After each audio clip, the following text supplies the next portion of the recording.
Update. My soon-to-be ex-husband humiliated me on our wedding day and met his karma instantly. Original post. It has been 2 days since my wedding day. I had already been with him for 4 years, 1 year of which I was engaged.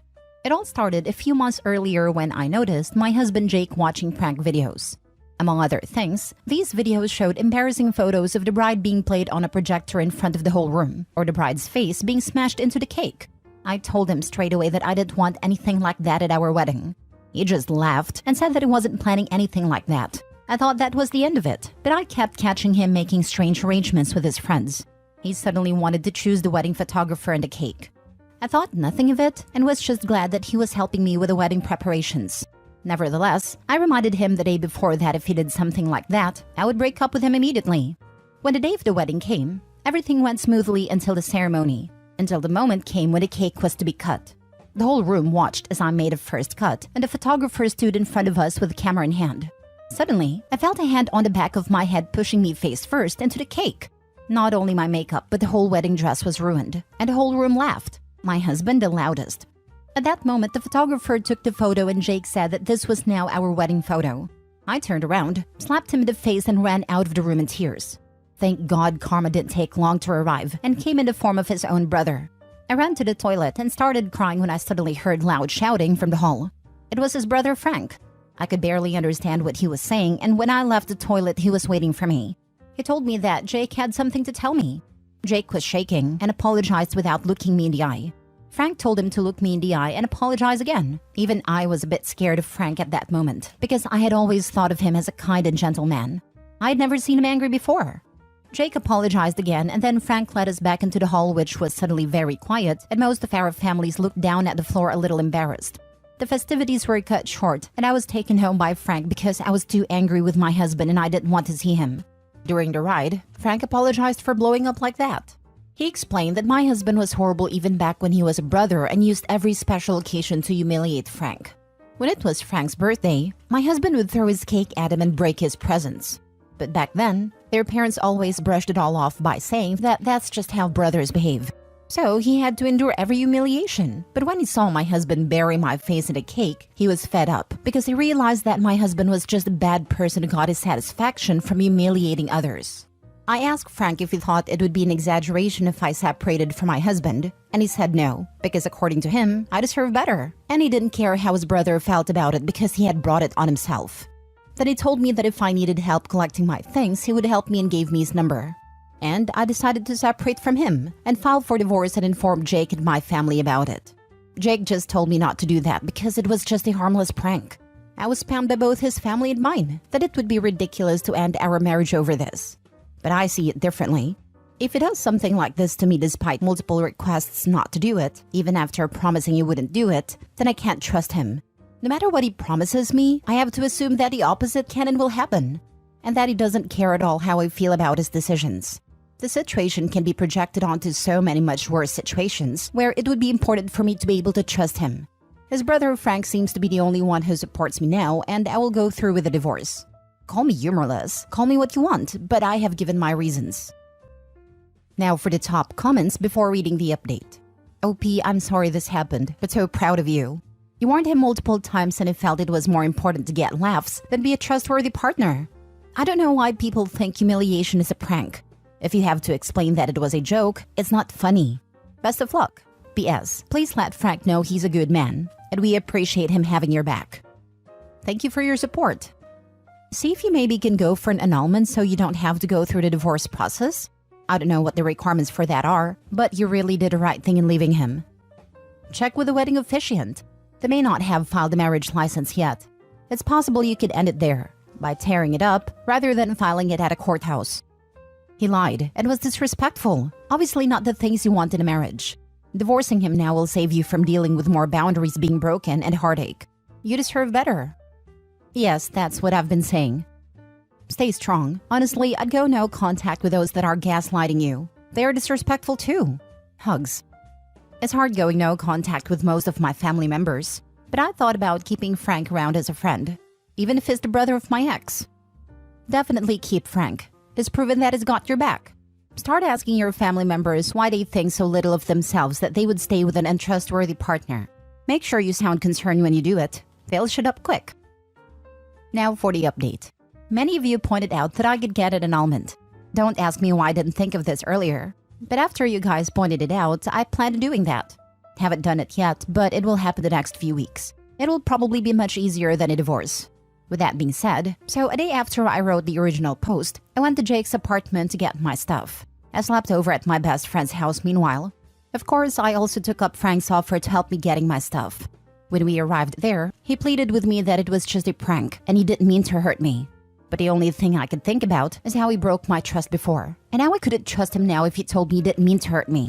When he saw Frank, his face turned red, and he yelled at Frank and accused him of poisoning me against him. Don't worry, Jake, you did this to yourself.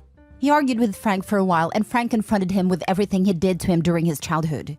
He told Frank to grow a pair and that he should forget about what happened back then. Ironic when he's the one who never changed, and it's just as bad as before. He constantly tried to talk to me, but Frank stood in his way and talked over him, and when we left, I saw how he angrily smashed the door. Apparently, he now spread lies to his family that Frank tried to steal me from him. Luckily, I was able to see who he really was before it was too late. What a coincidence that after this incident, my family spammed me with messages as well, about how we should talk to a therapist instead of breaking up over this. They only stopped when I threatened them to cut them off too. I told Frank about my post here, and Frank told me he read many of your comments. He said he liked your comments and that you made his day. I thought you might want to know this. This is probably the first and last update of this. I just want to get this behind me and look forward. But thank y'all for your support.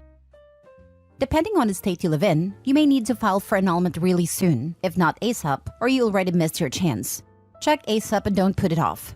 Some debts of his may follow you if you are married when he incurred the debts, so get it done fast. Annulments have deadlines as far as I'm aware.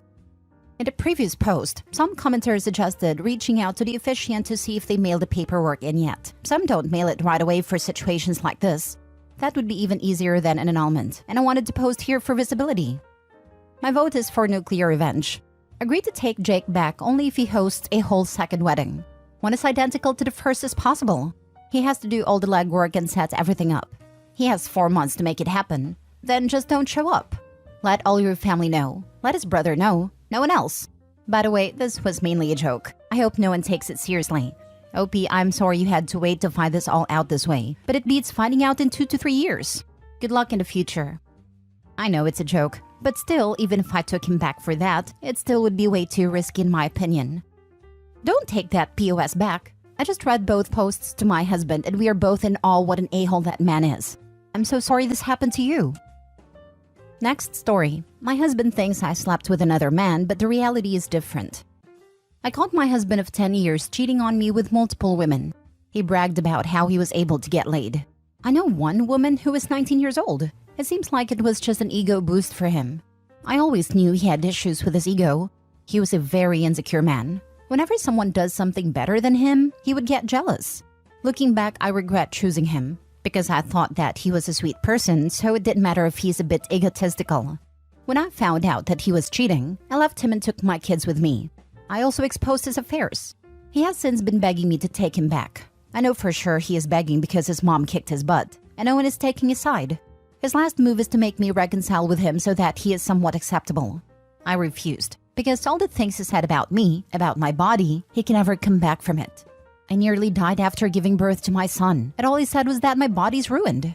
So my friend gave me an idea to hook up with someone else as a revenge.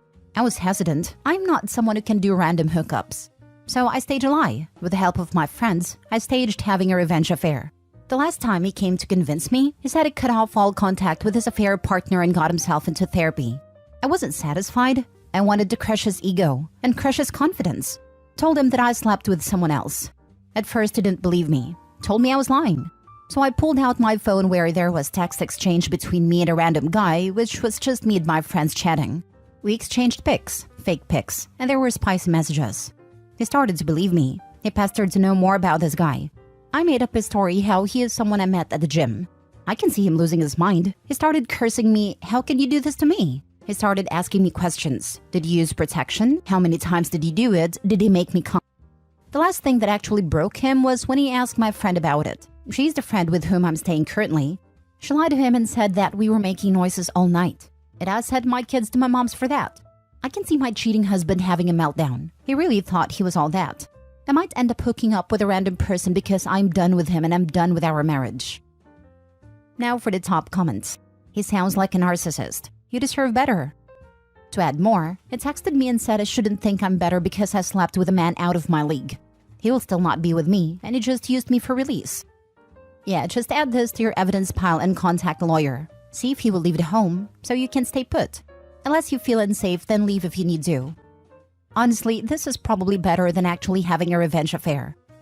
To be honest, my heart is still loyal to my marriage. No matter how much I hate him, he is still on paper my husband. I cannot disrespect my vows. I say that is a good thing for now. It shows that you're a good person at your core, that even after he betrayed you, you feel that you can't do the same. It seems like it's all very recent still. I hope it gets better with time. All the best to you and your kids. I'm so happy for you, lady. A refreshing read to see a woman not backing down. Just another encouragement to stay away, as men like this are STD grab bags. Staying away from him is best for your health. God knows how long he has been cheating. I'm glad I'm clean. Last story. My boyfriend, possible fiancé, said that when he dies, he wants to be buried next to his late wife. For some context, my boyfriend was married to his late wife for 4 years and dated for 6 prior to that. They have a son together. I know my boyfriend, whom I'll name Glenn for the sake of the post, was deeply in love with her. They're high school sweethearts who got married in their 20s. He only began dating again like 8 years after her passing.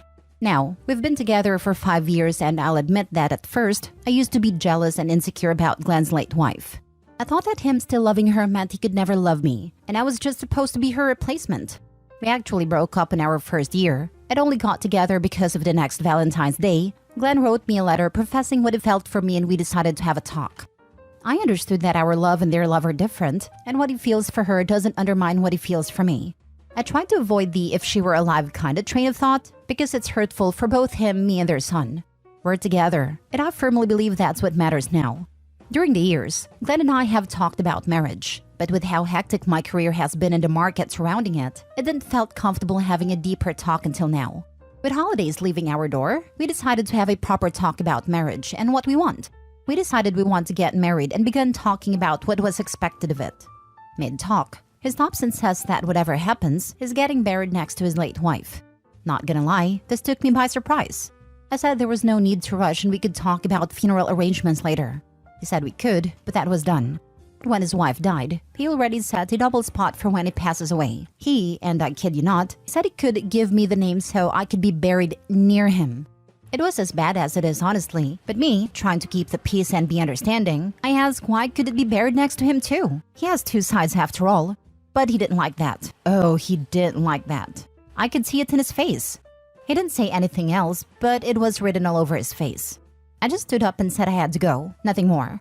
I guess he came to his senses or realized what he had implied because he called me next morning. This happened on Thursday, and he has texted me ever since. But I know it. This relationship is over. In the end, his always and forever is her and I get it. I respect it. That doesn't mean I have to like it. The relationship has never been bad. His surroundings is not a constant reminder of his late wife. He's not constantly bringing her up. I know I'm overreacting, but that look, as if me asking was stupid. Like there's no way I'll ever share that spot next to him. I'll probably answer him to have a talk next week, but I just know it. This is over.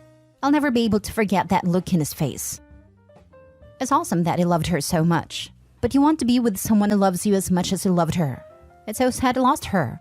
Knowing he plans his representation of eternity next to her and not you, you made a right decision for yourself. I think there's a big difference between him loving his late wife but having come to terms and move on with his own life. And that's what actually happened, where he seems to see his and Opie's relationship as less than. It's an awful situation, but like you said, Opie deserves unconditional love and not to be someone's backup option. You're not overreacting. With that involuntary facial expression, he told you how he really felt. Of course he's gonna be nice and tell you blah blah, but the truth is he's with you or any other woman because he can't be with a woman he really wants to be with. Good for you for putting yourself first. I wish you the best. And with what he said, that he could drop the name so she could be near him if she wanted, he didn't even care where she'd like to be buried, or if she even already had plans to. He doesn't even care if she would or wants to be buried next to him. Her option was totally reasonable. He could have been in the middle and they could be on either side. I feel like somebody already told Opie she's overreacting and this can be talked over. That's why she feels like that.